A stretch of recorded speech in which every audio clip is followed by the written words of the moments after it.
السلام علیکم ورحمۃ اللہ وبرکاتہ۔ یونیورسل ہائی اسکول کے پیارے بچوں، کیسے ہیں آپ؟ ٹھیک ہیں، خیر وافیت سے ہیں؟ میں امید کرتا ہوں آپ بالکل ٹھیک ٹھاک ہوں گے، خیر وافیت سے ہوں گے، اور دعا گو ہوں آپ اللہ تعالیٰ کی حفظ و امان میں ہوں گے اور اپنے گھروں میں بیٹھ کر یونیورسل ہائی اسکول کے آن لائن لیکچر سے مستفید ہو رہے ہوں گے۔ پیارے بچوں، آج کا ہمارا لیکچر نمبر 3 سورہ احزاب کے رکوع نمبر 1 کی آیت نمبر 5 سے لے کر آیت نمبر 8 تک مشتمل ہوگا۔ لیکچر نمبر 3 سے پہلے ہم لیکچر نمبر 2 کو ڈسکس کرتے ہیں۔ لیکچر نمبر 2 میں ہم نے سورہ احزاب کی آیت نمبر 1 تا آیت نمبر 4 پڑھی تھی۔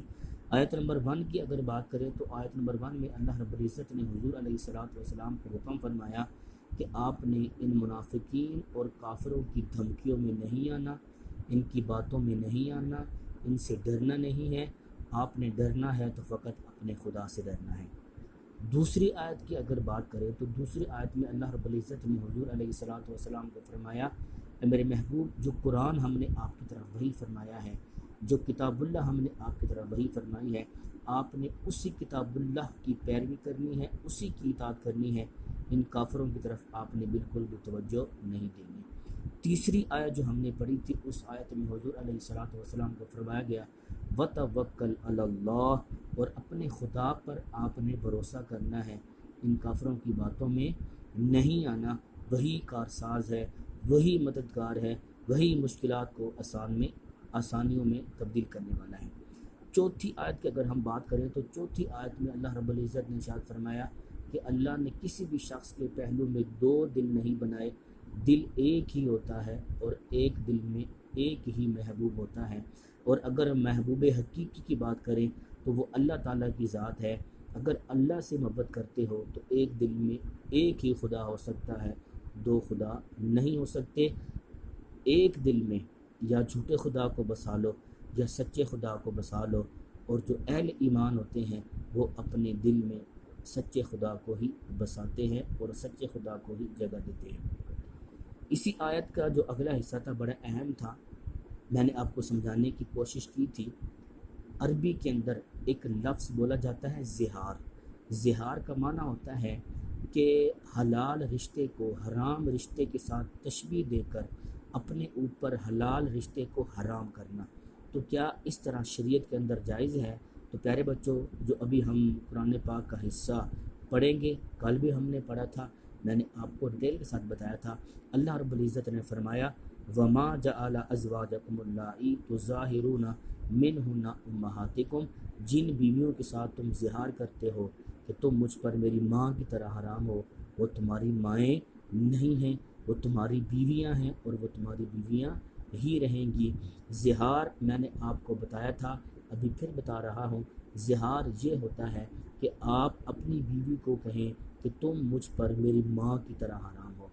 اب ماں چونکہ بچے کے اوپر حرام ہوتی ہے، بیوی حرام نہیں ہوتی۔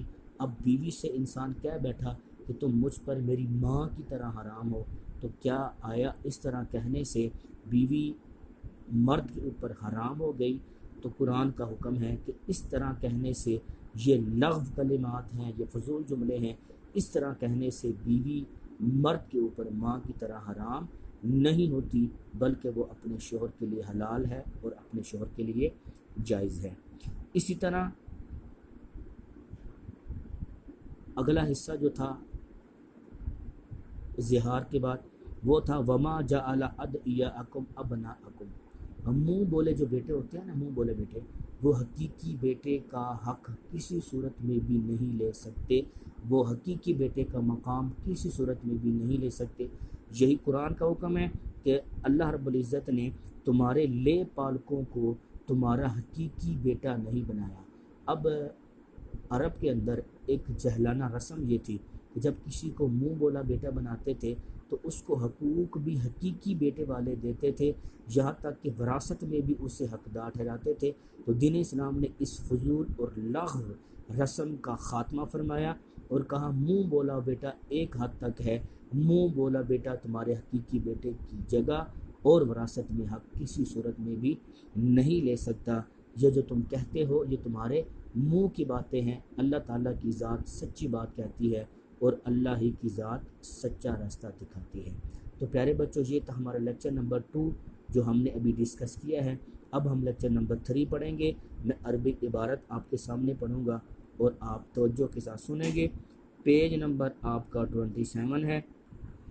ادعوہم لآبائہم، اے مومنو منہ بولے بیٹوں کو پکارو ان کے اصل باپوں کے نام سے، هو اقسط عند اللہ، یہی اللہ کے نزدیک زیادہ انصاف والی بات ہے۔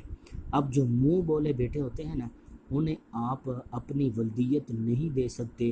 ان کی ولدیت وہی ہوگی جس باپ نے اس بچے کو یا اس بچی کو پیدا کیا ہے، اسی کی ولدیت مینشن ہوگی، وہی باپ کہلائے گا۔ آپ اپنی ولدیت منہ بولے بیٹے کو کسی صورت میں بھی نہیں دے سکتے۔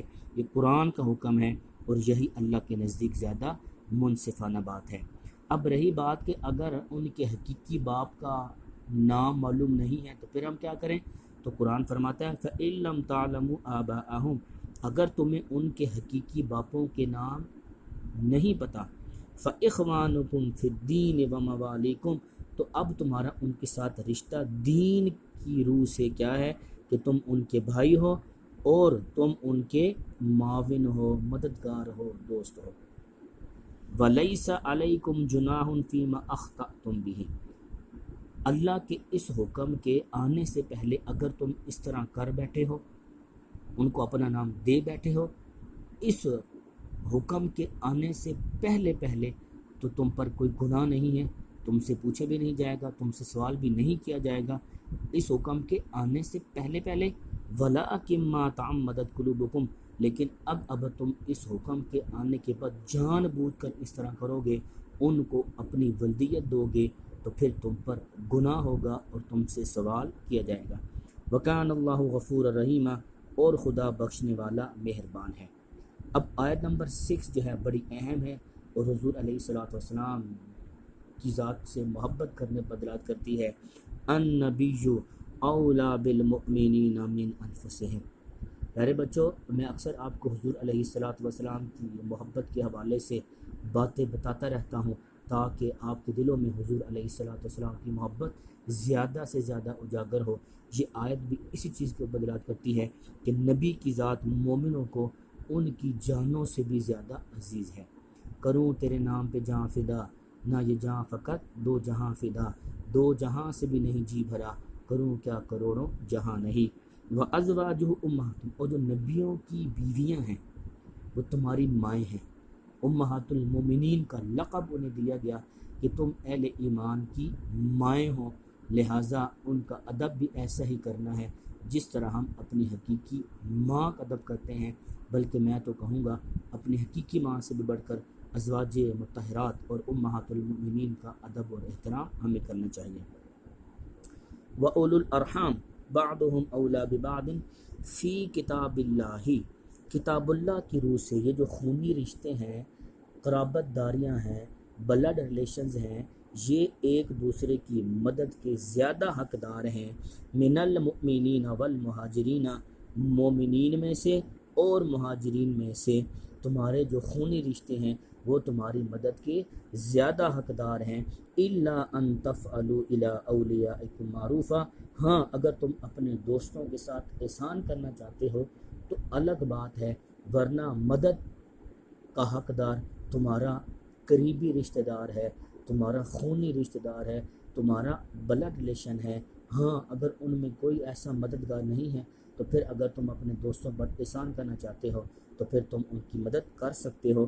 کان ذالک فی الکتاب مستورا، یہ حکم کتاب یعنی قرآن میں لکھ دیا گیا ہے۔